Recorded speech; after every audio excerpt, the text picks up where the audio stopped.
Hello everyone, this is Smriti and welcome back to my channel. So in today's video, we'll be discussing our new topic from the very same chapter, that is your basic problems of an economy. कल के video में मैंने explain किया था कि what is the basic problem of an economy और आज discuss करेंगे why does the problem arise in an economy. ठीक है, मैंने ये कल discuss किया था about what कि क्या है ये प्रॉब्लम, जिसका लिंक मैं आपको डिस्क्रिप्शन बॉक्स में दे दूंगी कल के वीडियो का, आप वहां से जाके चेक कर सकते हैं. आज स्टार्ट करते हैं with your topic why does economic problem arise. ये प्रॉब्लम क्यों अराइज होता है? बहुत सिंपल टर्म में है कि ये जो इकोनॉमिक प्रॉब्लम है ये तीन चीज़ों की वजह से अराइज होता है. Three things that are inter related with each other. First is your unlimited want. ठीक है, ये जो इकोनॉमिक प्रॉब्लम है किस लिए अराइज होता है? ये तीन चीज़ों की वजह से जो कि एक दूसरे से इंटरलिंक्ड है. अनलिमिटेड वांट्स, ठीक है, limited resources, problem of choice.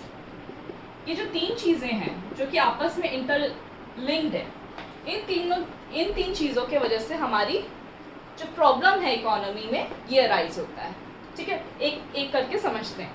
Unlimited wants, we all know that human wants are unlimited. कभी भी सेटिस्फाई नहीं किया जा सकता. Human wants are unlimited and it's in recurring in nature. Recurring मतलब बार बार बार बार इट विल कम. ठीक है, ये कभी ख़त्म नहीं हो सकता. From our birth to our death जो हमारी ख्वाहिशें हैं वो आती ही रहती है. इनफैक्ट वो मल्टीप्लाई होती रहती है. ठीक है, वांट्स मल्टीप्लाई. अगर एक ख्वाहिश पूरी हो रही है तो दो आ रही है, दो पूरी हो रही है तो चार आ रही है. ठीक है, कभी भी हमारी ख्वाहिशें पूरी नहीं हो सकती है. कुछ ना कुछ we need, we want, we desire. ठीक है, कभी नहीं ख़त्म हो सकता है. पर दिक्कत क्या है? ठीक है, wants are unlimited, we know हमारी ख्वाहिशें अनलिमिटेड है.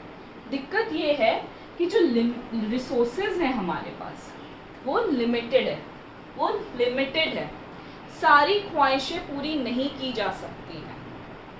ये तो हम लोग जानते ही हैं, ये तो कहावत ही है कि सारी ख्वाहिशें पूरी नहीं किया जा सकता है. बट ये एक फैक्ट भी है बिकॉज जो हमारे पास रिसोर्सेज हैं वो बहुत ही लिमिटेड है.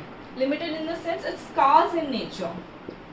ठीक है, कल मैंने यही लॉ ऑफ स्कार्सिटी पढ़ाया था. ठीक है, it's scarce in nature in the sense कि रिसोर्सेज ख़त्म हो जाएंगी अगर हम लोग ने उसको प्रॉपरली यूटिलाइज नहीं किया, और वो ख़त्म हो भी रही है. ठीक है, ख़त्म क्यों हो रही है? बिकॉज डिमांड रिसोर्सेज के बढ़ रहे हैं. पॉपुलेशन बढ़ रहा है मतलब डिमांड भी बढ़ रहा है हम लोग का. और जब डिमांड बढ़ रहा है मतलब हमारी ख्वाहिशें बढ़ रही हैं तो रिसोर्सेज भी तो बढ़ना चाहिए. बट रिसोर्सेज तो नहीं बढ़ेगा because earth has provided us with limited resources, और इसी रिसोर्सेज को यूज़ करके हम लोग को अपने वांट्स को फुलफिल करना है.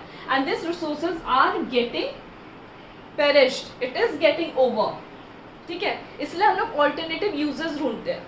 जो रिसोर्सेज हैं नॉन रिन्यूएबल से हम लोग रिन्यूएबल में गए, इसीलिए गए क्योंकि वी नो दैट कोल जो कोयला है वो ख़त्म हो जाएगा. तो हम लोग रिन्यूएबल रिसोर्सेज में जा रहे हैं, जैसे सोलर एनर्जी हो गया, वाटर एनर्जी, हाइड्रो एनर्जी हो गया. We know that resources will get over. That's why with limited resources हम लोग को अपने अनलिमिटेड वांट्स को पूरा करना है. अपने नीड्स को, अपने वांट्स को, अपने डिज़ायर को पूरा करना है. तो प्रॉब्लम पहली चीज़ है कि बहुत ज़्यादा ख्वाहिशें हैं, अनलिमिटेड वांट्स हैं. दिक्कत कहाँ पे आ रही है कि रिसोर्सेज लिमिटेड है, बहुत ही कम. जैसे आपको 500 रुपये दे दिया गया, अभी 500 रुपये में से आपको घूमने जाना है, शॉपिंग करना है, या बुक्स खरीदना है, या मेडिकल रिक्वायरमेंट है, या फीस पे करना है, या मोबाइल में रिचार्ज करना, आपको क्या करना है? ये 500 रुपीज़ आपके पास लिमिटेड रिसोर्स दे दिया गया है और इसी 500 में से आपकी अनगिनत ख्वाहिशों को पूरी करना है. तो क्या करोगे आप? ठीक है, वहाँ आता है problem of choice. You will have to choose, you will have to make choice कि आपके लिए सबसे इम्पोर्टेंट कौन सी चीज़ है. आप कौन सी चीज़ पहले इस 500 रुपये से करना चाहोगे. तो तीसरी प्रॉब्लम क्या आती है? Problem of choice, making a good decision. ठीक है, हम लोग डिसाइड नहीं कर पाते हैं, यही आता है ये चीज़। अब समझ में आया why these three things are interlinked, inter related to each other. ये तीन चीज़ें बनती हैं हमारी economic problem. Why does an economic problem arise? Because of these three things. ठीक है, unlimited want, limited resources and problem of choice. ठीक है, इतना समझ में आया? वांट्स आर अनलिमिटेड, हमारी wants are unlimited and resources are limited. ठीक है, तो क्या करेंगे? स्केल ऑफ अर्जेंसी को हम लोग को फॉलो करना पड़ेगा। स्केल ऑफ अर्जेंसी क्या है? Scale of urgency is your preference. आप किस चीज को पहले प्रेफर करोगे, कौन सी चीज आपके लिए ज्यादा इंपॉर्टेंट है। आप एक स्केल बना लोगे, रैंकिंग कर लोगे 1 2 3 4 5, ये सबसे पहले हम बुक खरीदेंगे इस 500 में से। जो 500 रुपीज़ हमें मिला उससे सबसे first thing will do is will buy a book.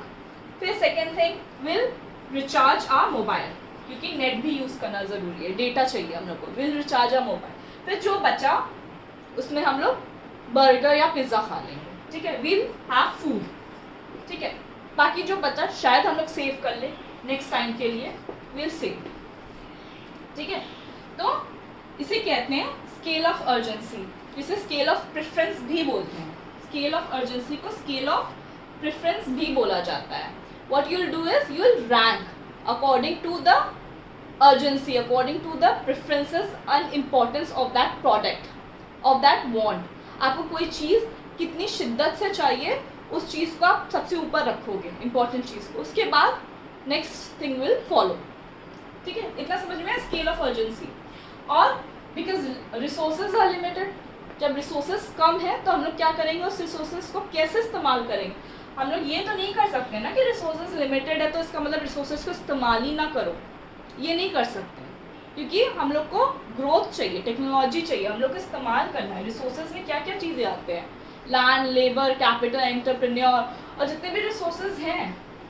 ठीक है, लैंड भी लिमिटेड है, लेबर भी लिमिटेड है, कैपिटल भी लिमिटेड है और एंटरप्रेन्योर भी लिमिटेड है, और जितने भी रिसोर्सेज, जितने भी मिनरल्स वगैरह सब लिमिटेड है। तो इसका मतलब ये तो नहीं है कि हम लोग इस्तेमाल ही ना करें। तो कैसे इस्तेमाल करेंगे?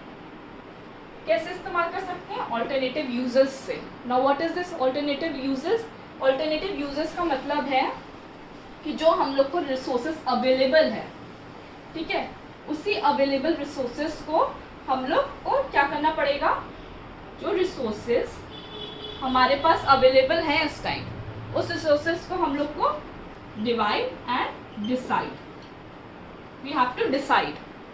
पहले आपको डिवाइड कर लेना है कि भैया मेरे पास मान लीजिए एक लैंड है, ठीक है, लैंड है, विल डिवाइड इनटू 2। अगर डिवाइड नहीं भी कर पाए तो we have to decide, we have to make a choice in the sense what, जैसे एक लैंड है, हम लोग ने 2 हिस्सों में डिवाइड कर लिया। अब एक हिस्से में we have to make a choice कि एक लैंड का क्या कर सकते हैं। एक को कल्टीवेशन के लिए दे देंगे, ठीक है, और एक लैंड में क्या करेंगे, जो सेकंड पोर्शन है उसमें हम लोग वो रेंट के लिए दे देंगे। कोई मान लीजिए कोई छोटा सा घर बना लेंगे, उसको रेंट पे दे देंगे। We have to decide, we have to make alternative choices, उसको कहते हैं ऑल्टरनेटिव यूजेस। हमारे पास रिसोर्स कम है, उसी कम रिसोर्सेज में से हम लोग को डिसाइड करना है। This is what problem of choice is. हम लोग को चूज करना है what is best for an individual, what is best for the society and for an economy। ठीक है, तो वही चीज़ है ना, you have to make alternative uses। जैसे 500 रुपये में से सबसे ज़्यादा ज़रूरी जो आपके लिए है, आप पहले वो करोगे, उसके बाद सबसे ज़्यादा ज़रूरी बुक्स खरीदना है, उसके बाद रिचार्ज करना है, उसके बाद जो भी आपको करना हो, सेव करना है सेव करिए, अगर उसको खाने में खर्च करना खाने में खर्च करिए। तो alternative uses, you make a choice. This is called problem of choice. कि प्रॉब्लम आती है, आपको बेस्ट चीज़ चूज करना है विद द लिमिटेड रिसोर्सेज, ठीक है, और इस बेस्ट चीज़ को चूज करने के लिए what you have to do is you have to cultivate one thing and you have to, आपको एक चीज़ कल्टिवेट करना होगा और एक चीज़ छोड़ना होगा। चॉइस का मतलब यही तो है, यही तो दिक्कत है कि एक चीज़ को आप बना सकते हो, प्रोड्यूस कर सकते हो, तो दूसरे रिसोर्सेज, दूसरे चीज़ को आपको छोड़ना पड़ेगा, ठीक है। You have to lose one thing, you have to lose one thing and you have to cultivate one thing. जैसे problem of choice is your resource, एक है, एक रिसोर्स से या तो you will have to make butter और you can make gun. कल के वीडियो में मैंने एग्जांपल दिया था गन एंड बटर। एक रिसोर्स में से या तो आप बटर बनाओ या तो आप गन बनाओ, but you have to leave one thing. और जो सोसाइटी के लिए बेस्ट होगा वही चीज़ आपको प्रोड्यूस करना होगा। That is what's called alternative uses of resources. क्योंकि रिसोर्सेज लिमिटेड है, आप दोनों ही चीज़ नहीं बना सकते। You have to lose one thing and you have to cultivate other thing, ठीक है। You have to leave one thing and you have to cultivate other. वही 500 रुपीज़ में से जो आपको चॉइसेस बनाना है। ख्वाहिशें बहुत है, जो इम्पोर्टेंट है, जो आपके लिए बेस्ट है, आप वही करोगे। बाकी की चीज़ें आपको छोड़नी पड़ेगी। मान लीजिए बुक जो है आपको पूरा 500 रुपीज़ कॉस्ट कर गया, तो रिचार्ज के लिए आपके पास रहा ही नहीं, तो you have to work, you have to leave the recharge part. Mobile में आप रिचार्ज नहीं करवा पाओगे फिर, ठीक है। आपने सारा बुक पे खर्चा कर दिया बिकॉज आपके पास रिसोर्स ही नहीं बचा। तो इस 500 रुपीज़ में से आपको चूज़ करना है बुक या रिचार्ज, तो यू चूज बुक, ठीक है। जो आपके लिए इंपॉर्टेंट है यू चूज दैट। समझ में आया? That is what's called as problem of choice. यहीं पे आती है प्रॉब्लम ऑफ चॉइस। इतना समझ में आया इकोनॉमिक प्रॉब्लम क्या है, प्रॉब्लम ऑफ चॉइस क्या है ना। जो प्रॉब्लम ऑफ चॉइस है वो आपके अनलिमिटेड वांट और लिमिटेड रिसोर्सेज की वजह से प्रॉब्लम ऑफ चॉइस आता है। ऑलराइट, इतना समझ में आया। Now what we will do is, because problem of choice आ रहा है, बिकॉज हम लोग को ऑल्टरनेटिव यूज़ करना है, हमारे रिसोर्सेज लिमिटेड है, तो इस केस में आता है कि हम लोग क्या कर सकते हैं, रिसोर्सेज को इकोनोमाइज कर सकते हैं। What is this now, economising of resources. ये शॉर्ट क्वेश्चंस में आया हुआ क्वेश्चन है, इकोनोमाइजिंग ऑफ रिसोर्सेज। वही सेम चीज़ है, जितने भी रिसोर्सेज हमारे पास अवेलेबल है, available resources should be allocated among different uses in such a way that resources are put to their best possible use। ऐसे रिसोर्सेज को इस्तेमाल करना है, इस तरीके से डिवाइड करके अलग अलग चीज़ों में इस्तेमाल करना है कि उस रिसोर्स का फुल्ली यूटिलाइजेशन हो जाए, फुल यूटिलाइजेशन ऑफ रिसोर्सेज हो और साथ में there should not be no wastage of resources. Full utilisation of resources and no wastage. कहते हैं ना, खाना जितना आप ले रहे हो उतना पूरा खाओ, उसको बर्बाद मत करिए, बिकॉज कितने लोग हैं जिनको खाना नहीं मिलता है। तो वही चीज़ है, कोई वेस्ट नहीं होना चाहिए रिसोर्सेज का, क्योंकि रिसोर्सेज हमारे पास है नहीं इतना कि हम लोग उसको बर्बाद कर सकें। जितना रिसोर्सेज हम लोग ले रहे हैं उसका फुल्ली यूटिलाइजेशन और प्रॉपर यूटिलाइजेशन हो, तो उसी को डिवाइड करके बेस्ट ऑल्टरनेटिव यूजेस में डालना है। इसी को कहते हैं इकोनोमाइजिंग ऑफ रिसोर्सेज, जो कि शॉर्ट क्वेश्चन में क्वेश्चन आता है, ठीक है। इतना समझ में आया ये चीज़? होपफुली आपको समझ में आ गया हो कि why does economic problem arises. ये टॉपिक समझ में आया कि इकोनॉमिक प्रॉब्लम क्यों अराइज हो रहा है। कल के वीडियो में समझा था व्हाट इज इकोनॉमिक प्रॉब्लम, ठीक है। आज के वीडियो में समझा why does the economic problem arise. अब कल के वीडियो में बहुत ही इंपॉर्टेंट टॉपिक रहेगा जो कि है central problem of an economy. Central problem of an economy बहुत इंपॉर्टेंट टॉपिक है, ये लॉन्ग क्वेश्चंस में आता है इस चैप्टर से कि right explain central problem of an economy, ठीक है। तो मिलते हैं इस टॉपिक के साथ कल के वीडियो में, एंड होपफुली पूरा समझ में आ गया होगा। कोई भी प्रॉब्लम हो कमेंट सेक्शन ओपन है, आप वहाँ पे क्वेश्चंस पूछ सकते हैं। And thank you so much for watching my video. पसंद आए तो लाइक एंड सब्सक्राइब जरूर करिएगा। Thank you.